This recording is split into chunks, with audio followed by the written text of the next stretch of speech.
Bonjour évidemment les camarades, les amis et les collègues, et d'autant plus aujourd'hui qu'il y a quand même beaucoup de collègues. Mais j'ai envie de dire, la caractéristique de collègue s'élargit bien au-delà de la poste. Je vois ici des camarades avec lesquels on a mené des bagarres, que ce soit à Monoprix, que ce soit à Géodis, que ce soit évidemment dans l'éducation nationale, la sécurité sociale et évidemment avec la jeunesse. Face à la brutalité, bravo à l'ensemble des camarades, bravo pour cette campagne, car face à la brutalité du capitalisme, il va falloir renforcer les révolutionnaires. Alors qu'est-ce qu'on entend par là? Pourquoi on dit qu'il faut renforcer les révolutionnaires?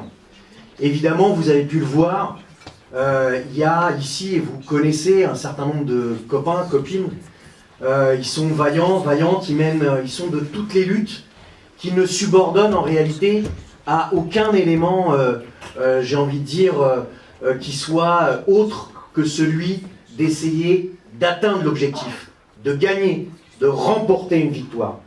Et on est effectivement de toutes les luttes. Mais surtout parce qu'on dit la vérité.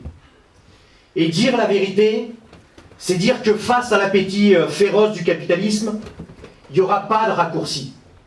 Il n'y aura pas de médiation. C'est eux ou nous. On est au quotidien et ils font de nous au quotidien de la chair à patron. Ce que raconte Seb sur les conditions de travail, sur les questions de salaire, sur tous les moments qui ont été des moments fondamentaux de crise du capitalisme, comme le Covid. On voit bien que c'est eux ou nous. Et que la seule barrière, la seule frontière que l'on reconnaît, c'est la frontière qui est la frontière de classe. Et bientôt peut-être, ils veulent faire de nous de la chair à canon. Alors dire la vérité, c'est dire que nous sommes la solution. Et quand on dit nous sommes la solution, c'est nous, la classe ouvrière. Personne en fait va résoudre nos problèmes. Vous savez ce couplet dans l'Internationale, ni Dieu, ni César, ni tribun. Personne à notre place, à la place de ceux et celles qui sont obligés de se salarier pour pouvoir vivre, sans qui rien ne fonctionne, qui génèrent et qui produisent toutes les richesses. C'est nous qui devons prendre nos affaires en main. Et nous allons devoir le faire, ce devoir de vérité, en agissant, en nous battant. Ce matin, par exemple, on avait des discussions avec des collègues sur le fait que si tu veux en finir en fait avec les suppressions d'emplois, avec les délocalisations, avec là c'est la période où on nous fait distribuer les plis électoraux gratuitement, va falloir se battre, va falloir se regrouper, va falloir s'organiser. Personne en fait va pouvoir changer cette réalité si les travailleuses et les travailleurs eux-mêmes ne font pas ce que ont fait ce matin les collègues de Paris 15, facteurs et factrices, se mettent en grève majoritaire. Et comme par hasard, la boîte, pour essayer de calmer les affaires, reporte les réorganisations. Si les collègues de Courbevoie veulent voir leur réorganisation reportée, il va falloir se battre. Si les collègues de Saint-Germain veulent voir les suppressions d'emplois reportées, il va falloir se battre et s'organiser pour cela. Dire cette vérité, elle est aujourd'hui quelque chose d'essentiel, parce que ceux qu'on a en face, les directions, les entreprises, les patrons, savent très bien ce qu'ils font. Savent très bien qu'ils nous font distribuer gratos. Savent très bien qu'ils sont en train de détériorer le service public, qu'ils sont en train de détériorer nos conditions de travail. Mais ils essayent de voir si ça passe. Et cette question centrale que défendent, pourquoi on dit renforcer les révolutionnaires, de dire on prend nos affaires en main, il n'y aura pas d'autre issue, d'autre solution que celle de la lutte, celle de l'organisation indépendante du patronat. Cette question, elle est en réalité portée que par les révolutionnaires. Et elle est aujourd'hui centrale. Dire la vérité, c'est dire autre chose. Quand on dit qu'il n'y a pas de frontières, quand on dit qu'on est internationaliste, tout ce qui concerne les travailleurs et les travailleuses de par le monde nous concerne. Tout ce qui concerne les peuples de par le monde nous concerne. Et justement, ça fait 11 jours que l'impérialisme dominant, les États-Unis, avec son principal agent dans la région, l'État génocidaire d'Israël, mène une guerre, pas pour les peuples, mène une guerre pour le pétrole, mène une guerre dans le cadre des rivalités interimpérialistes pour fragiliser la Chine. 80% du pétrole iranien est exporté vers la Chine. Aujourd'hui, l'Iran représente 13,5% du pétrole chinois. Cette guerre, c'est une guerre contre les peuples d'Iran et du Liban. On ne peut pas, en tant que travailleurs et travailleuses, tourner la tête. Aujourd'hui, c'est une exigence que l'ensemble des organisations ouvrières, que l'ensemble des organisations révolutionnaires exigent l'arrêt immédiat des bombardements des États-Unis et de l'État génocidaire d'Israël. Pas en notre nom. Ce qu'ils mènent aujourd'hui, c'est l'embrasement de la région, avec des conséquences dont on ne peut prévoir la portée ni même l'ampleur. Cette affaire nous regarde, nous concerne. Autour de nous, ça en discute. Depuis 11 jours, c'est entre 2000 et 2500 morts en fonction des chiffres et de qui les donne. 10 000 blessés en Iran, 1300 au Liban. Ils tuent nos frères et sœurs de classe. Nous devons réagir. Et ça passe déjà par participer aux rassemblements et manifestations qui ont lieu et qui auront lieu vendredi prochain à l'appel d'organisations iraniennes qui font la différence entre la dictature des mollahs, mais que Trump et Netanyahou ne nous fassent pas la leçon de démocratie, de défense des peuples, d'émancipation des peuples. L'émancipation des peuples sera l'œuvre des travailleurs et des travailleuses et de l'ensemble des travailleurs au niveau international. Ils s'en foutent des peuples. D'ailleurs, ils les bombardent, comme cette école de jeunes filles, 170 morts, sous des prétextes bidons. Tu as parlé de Bush fils. C'était pour la seconde guerre d'Irak, des armes de destruction massive. On les cherche encore. On les cherche encore. Aujourd'hui, on nous parle de l'arme nucléaire, de l'uranium enrichi pour l'Iran. Mais en juin dernier, les mêmes qui nous disent qu'aujourd'hui il faut bombarder pour cette raison au niveau de l'impérialisme dominant, nous expliquaient qu'ils avaient réglé le problème, qu'il n'y avait plus de problème, qu'ils avaient fait une opération militaire éclair dans cette direction. C'est une bande de menteurs, de criminels et de gangsters. Et ils nous prennent pour des cons. Les impérialistes, les capitalistes sont avides de profit, d'exploitation et de guerre. Le capitalisme, c'est la guerre. Il faut qu'on en finisse avec le capitalisme avant qu'il en finisse avec nos vies et avec la planète. Alors comment? Que faire? L'offensive guerrière, l'impérialisme dominant, fait tomber une à une toutes les illusions de la gauche institutionnelle sur la possibilité d'un capitalisme à visage humain. Bienvenue dans la vraie vie pour nos amis de la gauche. Pas de cohabitation possible entre l'exploitation et les jours heureux. Les puissances capitalistes se comportent comme des bandits, une véritable mafia, qui n'a même plus le vernis légal des institutions internationales. Leur seule boussole, c'est le profit. Quoi qu'il en coûte pour les travailleurs, les travailleuses et les peuples. Le droit international était une illusion. À Davos, une belle caverne de brigands, pour prendre une expression d'un révolutionnaire sur lequel on se revendique, Lénine, le Premier ministre canadien, Carney, disait, à Davos il y a quelques semaines, nous savions que l'histoire de l'ordre international, ils osent tout, hein, que l'ordre international fondé sur des règles était en partie fausse, que les plus puissants y dérogeraient lorsque cela leur convenait, que les règles entourant les échanges commerciaux étaient appliquées de manière asymétrique et que le droit international était appliqué avec plus ou moins de rigueur selon l'identité de l'accusé ou de la victime. La fiction, pour reprendre les termes de Carney, de l'ordre international fondé sur des règles, n'était pas seulement fausse. Elle a permis de couvrir pendant des années les pires crimes pour les besoins de la prédation impérialiste, du génocide au Rwanda à la colonisation et l'apartheid des Palestiniens, en passant par la destruction et l'invasion de l'Afghanistan, de l'Irak et de la Libye.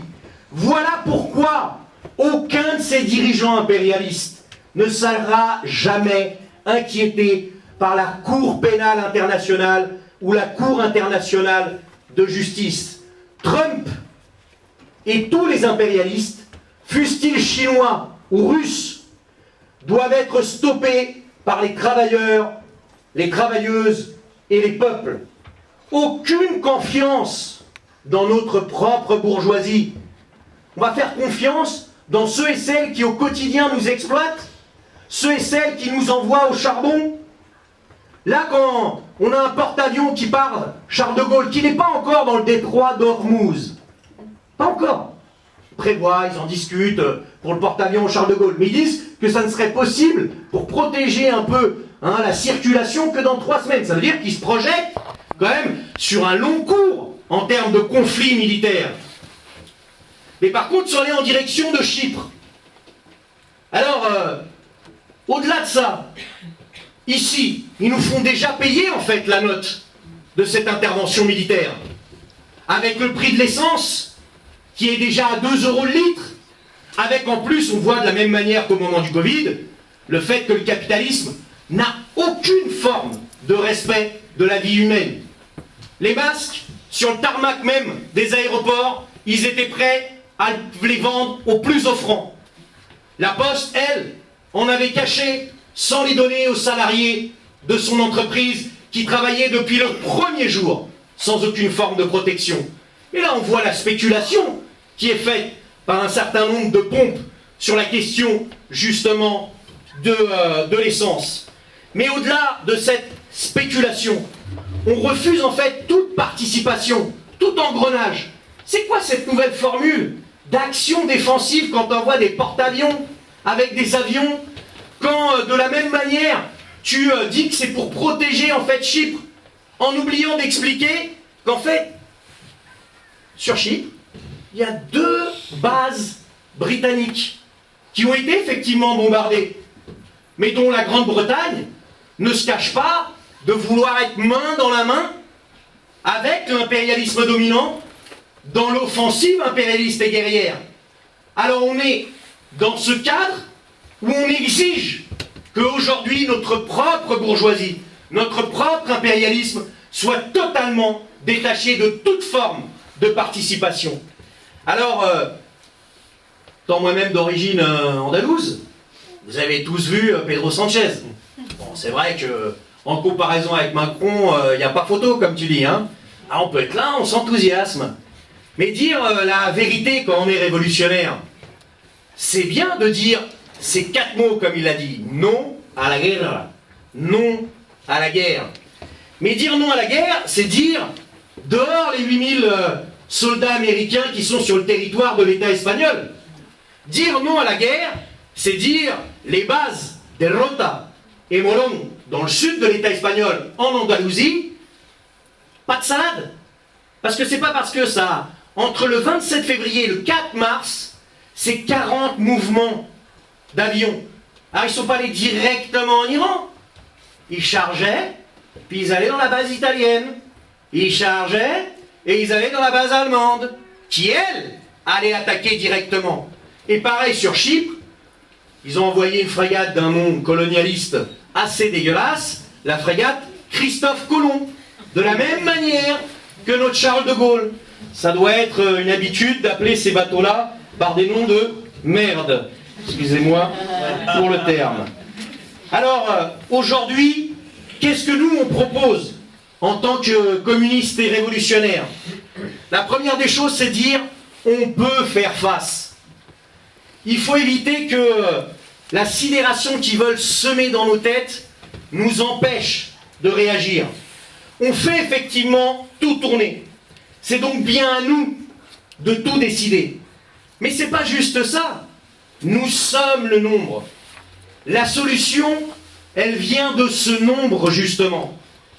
L'unité de ce nombre qui fait tout tourner, c'est la principale conclusion du manifeste du Parti communiste.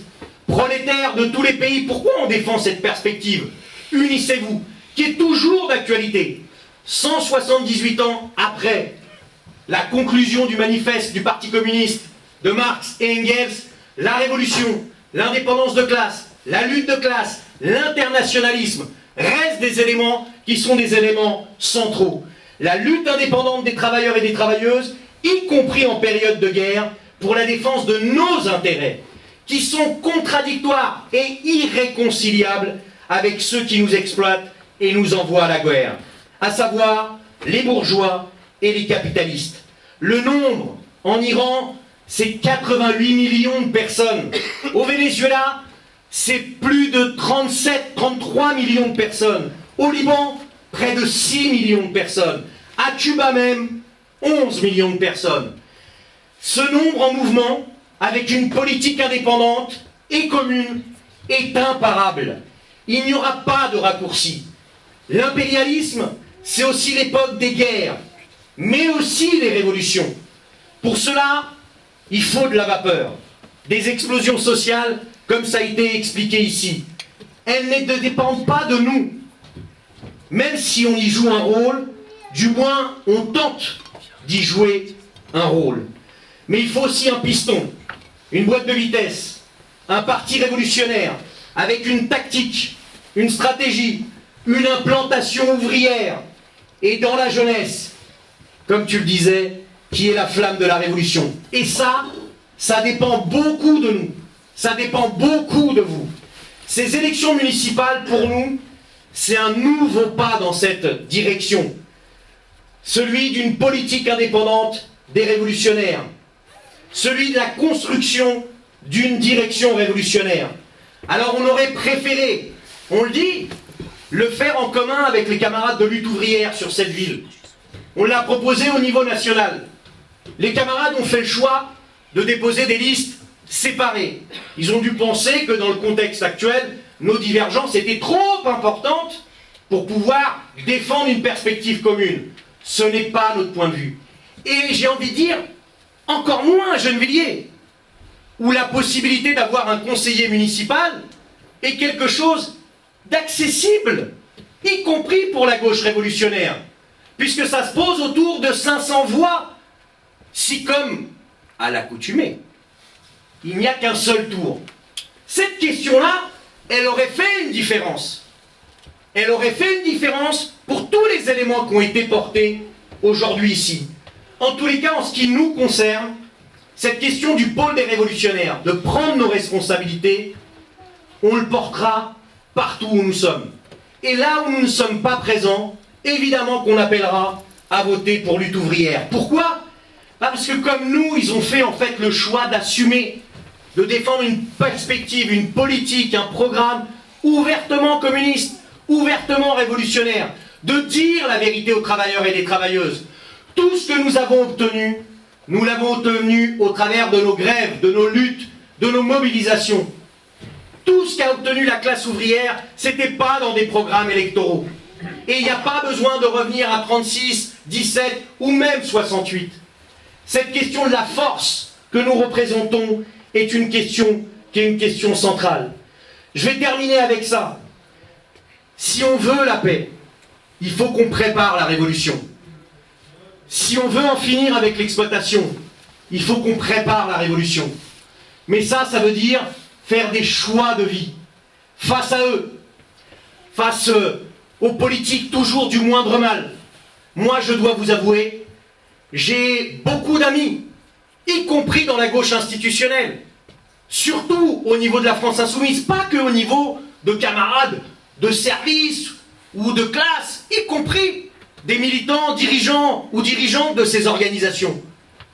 Mais quel est le choix qu'ils font?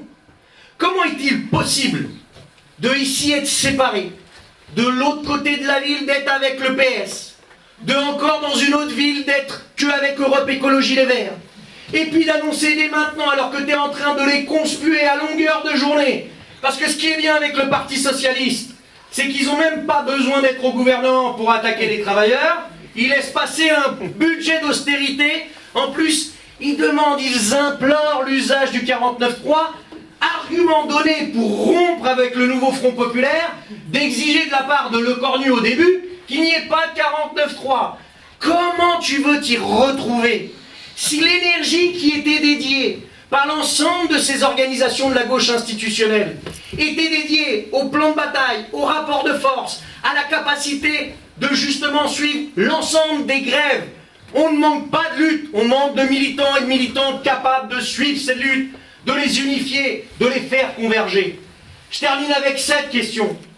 Ceux et celles qui vous disent avant tout, il n'y a rien à faire, c'est pas possible de se battre, c'est dur, c'est compliqué, vote plutôt. Pense à toi, à ta famille. Mais quel est l'avenir que nous réserve le système si on ne se bat pas, si on ne se regroupe pas, si on ne s'organise pas? Évidemment que c'est dur, évidemment que c'est compliqué. Mais l'avenir qu'il nous réserve, l'avenir que ce système capitaliste nous réserve, est 10 000 fois plus atroce si nous ne luttons pas, si nous ne prenons pas conscience de quels sont nos intérêts, si on ne s'organise pas pour défendre ces intérêts, et si on ne se donne pas les moyens de pouvoir les imposer. C'est ce qu'on essaye de porter dans le cadre de cette liste, et on aimerait effectivement qu'aujourd'hui, sur ces 29 listes du NPA révolutionnaire, 1300 candidats et candidates, bien au-delà du nombre que nous sommes de militants et militantes, faisaient le choix de rejoindre les idées révolutionnaires, de combattre à nos côtés, de le faire en défendant la perspective du pôle des révolutionnaires, avec les camarades de lutte ouvrière qui ont déposé eux-mêmes plus de 280 listes, plus de 10 000 candidats et candidates sur tout le territoire.